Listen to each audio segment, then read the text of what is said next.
Yeah, thank you. Hello to everybody from Tübingen University. I'm delighted to introduce to you session D, Human Rights in Times of Crisis, Language and Literature. This session is divided in two parts, and in the first part, Lynne Tirrell is presenting a paper entitled Toxic Speech, Expressive Freedoms and Human Rights. I'm particularly delighted to introduce Lynne Tirrell briefly to you, since she's participating in our HRC working group on philosophical foundations of human rights. So let me very briefly introduce Lynne Tirrell to you. Lynne Tirrell is a philosophy professor at the University of Connecticut, where she's also affiliated with UConn's Human Rights Institute. She writes about language, power, and social justice, with a special focus on the role of linguistic practices in preparing, inciting, and executing genocide. She's currently writing a book on toxic speech under contract to Oxford University Press. Her early research developed an account of the discursive structure and politics of derogatory terms, hate speech, in the US. This developed into a research project on the role of changing discursive practices in preparing and executing the '94 genocide on the Tutsi in Rwanda. Her research for genocidal language games, which was published in 2012, involved work with members of the Rwandan diaspora in the US, as well as a trip to Rwanda to the International Criminal Tribunal for Rwanda in Tanzania. Lynne Tirrell's articles have appeared in many journals as well as in many edited collections. Notable publications related to today's talk include Genocidal Language Games, already mentioned, published in 2012, then Toxic Speech, 2017, and Toxic Speech, Inoculations and Antidotes, 2018. So Lynne Tirrell, I'm happy you're presenting your paper. The floor is yours.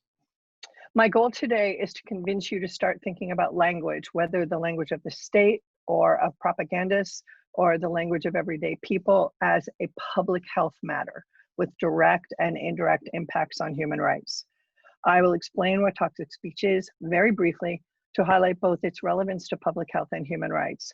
And if I think the time will allow, I will give you a little bit of info about how my theory of language works with that. Okay, so we need to be thoughtful about what we say, how we say it, and consider the harms our speech acts may do to others. If our speech violates their human rights to dignity, autonomy, liberty, and equality, then we need to stop. I'm concerned with identifying and understanding the problem, making it as explicit as possible so that we can together figure out the best ways to make changes. Often, and usually, I think that will be through education of the sort that Avi and Glenn and Karen discussed earlier. It will sometimes and often be through social pressures, and it will occasionally be through laws and policies. So let's start with a very simple point. We are discursive beings.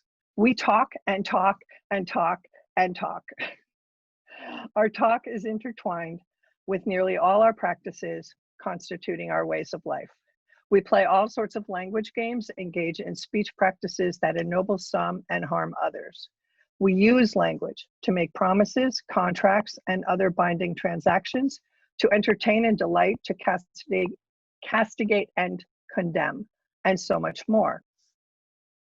Discursive practice, and I emphasize practice, our speech is not just about inculcating belief. It is also about desire and affiliation. Both ethno-nationalism and resistance to protecting oneself and others from a deadly virus are rooted in our need to belong. This is rooted in personality needs and social life. Language imbues all of this. As the 20th century philosopher Ludwig Wittgenstein said, a language is a way of life. If we want to protect rights, we need to consider the discursive practices that construct and shape our ways of life. Sometimes this is by overt attempts to impose or inculcate particular ideologies, but often it is from average everyday practices that go unnoticed, or when noticed may even be welcomed. So two urgent crises of our time are the rise of ethno-nationalism, which we've talked about, and the worldwide novel coronavirus pandemic, which we've also talked about. In each case, there are practical concerns that take our attention away from the role of language in fueling the spread of these problems, rightly so. And yet, probably because I'm a philosopher of language, I notice that language is implicated in both. Language is surely implicated in the rise of ethno-nationalism, easily seen in the propaganda that fuels social divisions, and especially in the everyday speech practices of those committed to this ideology of exclusion or even extermination.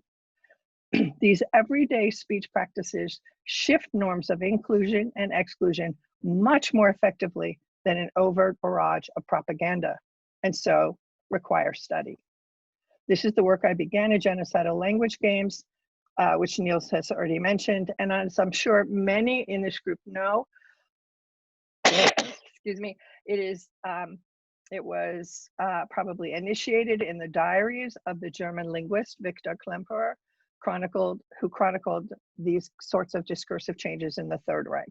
And today we must continue the study of the discourses of identity and group polarization. Language is also implicated in the spread of the COVID-19 virus. Speaking itself can spread the virus. I'm sure you're glad that you're not in the same room when I'm coughing, right? Don't worry, it's not COVID, it's allergies. But speaking itself can spread the virus since it's mainly spread from respiratory aerosols and droplets. And speaking, like singing, sneezing, coughing, can spew dangerous aerosols from an infected person. And I see some of you smiling because you know that's not what I'm going to talk about. The virus is slowed when we wear masks, stay apart, and talk less in face-to-face encounters, but that physical transmission is not my focus. Instead, I'm focused on the role of discursive practices in keeping people from knowing and caring about those lessons from science that encourage the distrust of experts and officials to the extreme.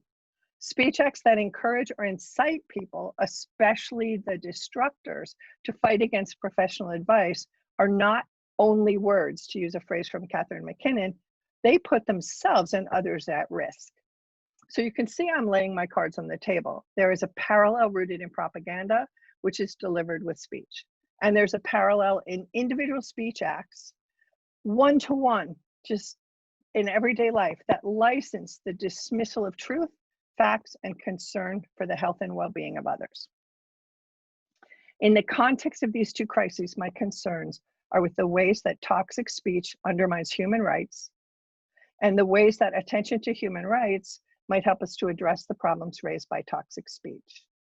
Okay, that's a really big topic for such a short talk. So I'm going to say a couple things about toxic speech first. Toxic, as you may know, was the Oxford English Dictionary Word of the Year in 2018, and its use has burgeoned. It's often just an intensifier term, meaning really, really bad. But in my work, I mean it quite literally. Toxicity is the degree to which a substance can harm humans or animals. With this conception, we see that toxic speech is defined by its effects.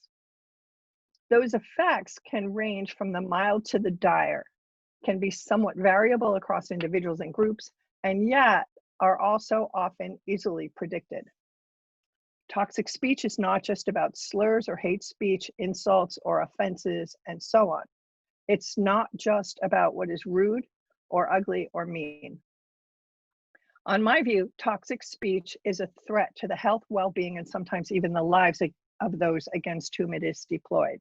It comes in different forms, different degrees, and delivers different toxins.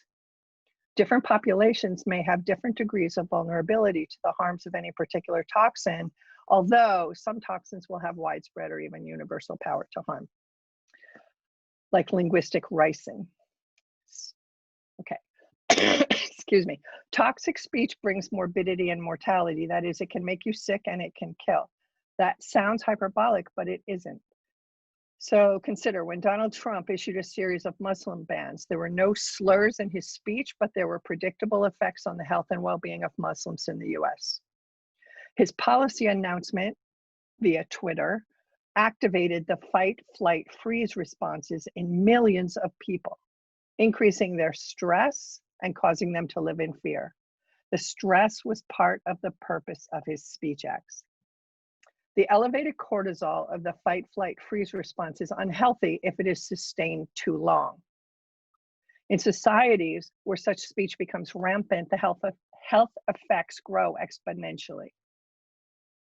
I'll come back to that shortly, but we not only see physical effects from that fight, flight, freeze response, but there are psychological and social effects as well. Toxic speech can undermine individual autonomy, social recognition and respect of dignity, and so weaken our social powers. So Klemperer's model was very helpful. I'm not going to go into it right now, but he looked at the linguistic changes of the Third Reich as poison, and that was the model he used throughout. And the Donald Trump tweets would probably fit Klemperer's model really well. In today's world, with online venues delivering speech at incredible speeds across the globe, a viral model of toxic speech is also helpful. So I think there'll be some cases where the poison model works, some cases where the viral model works. In the midst of this global pandemic, which is roaring back after 8 months of containment measures, a viral model offers a familiar structure and perhaps the right sense of concern. Like a virus, some forms of toxic speech spread from individual to individual, sometimes even mutating along the way. I don't know if this is very common in Germany. In the US, we have this game called the telephone game. I say something and I whisper something in Sebastian's ear, and then he whispers it into Silja's ear. Okay, so you're nodding. That Stille kind of Post. thing. What? I'm sorry, it's called Stille Post. There you go. Okay, so think about that in terms of linguistic transmission and how sometimes you get it exactly right. You transmit exactly what you received, and other times there's mild changes, and eventually we get something quite different. Okay. So I'm gonna skip over a short discussion of hate speech because hate speech isn't really the issue. Except to say that hate speech assails the dignity of its targets, which is a fundamental human rights concern, and it damages or reflects prior damage to their social standing. It harms them in their equality. Elsewhere, I've argued that toxic speech damages the social body, particularly through its power to change the practices that shape a society. Okay, so to see health effects most clearly, consider stress. Some stress is useful and can get us to do our best. Tolerable stress imposes the risks of damage, but it's usually mitigated with the support of others, so damage is averted. Toxic stress, however, is not well tolerated and causes damage to multiple dimensions of a person's well-being. Researchers talk about biopsychosocial harms of stress, the interplay between the biological, psychological, and social aspects of a person's very being. Some examples of that: the bioharm would be cardiovascular damage, psychological harms, anxiety and depression, for example, and social harms, damaging social functioning that result in undermined autonomy and alienation. Okay, given the power of toxic speech to cause these kinds of harms, which intersect with the human rights we try to protect, what do we do? First, we look to understand the ways that the language works in concert with collateral social practices. We look at how what we say has normative significance, what we are licensing others to take up and use, ways in which what we say and do flies out of our hands and out of our control after it is issued as licenses in the normative, in our normative space. I'm waving my hands right here. Okay, so I want to just say that it isn't as if you say something and on my view, which is a social practice inferentialist view of language, I say something and you can take it up. So if I say Joe Biden won the 2020 US presidential election, you're licensed to say it next. But I'm entitled to say it by what I know. You're entitled to say it by my license that I gave you. A Trump fan might challenge me though and say, no, we don't know that. And in that case, I could point to facts to defend my assertion. By answering the challenge well, my entitlement to say it would stand and the licenses I issued would stand. Challenges are one of the ways we can get our fingers into some of the problems that toxic speech issues, but it's not so straightforward as my simple example suggests. Okay, I need to wrap up. I wanted to talk to you a little bit about Wittgenstein on language games, but I want to skip over that because I want to try to get us back on track with time. So the last thing, if you want to consider the power of language to harm, a prime place to look would be practices of disparagement rooted in us-them polarization designed to humiliate and disempower targets.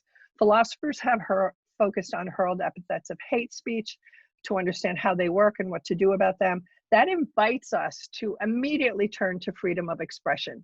Freedom of expression is indeed a crucial human right which must be protected. But with hate speech and toxic speech, you immediately run into the problem of equality and the ways in which that speech undermines the target's equality.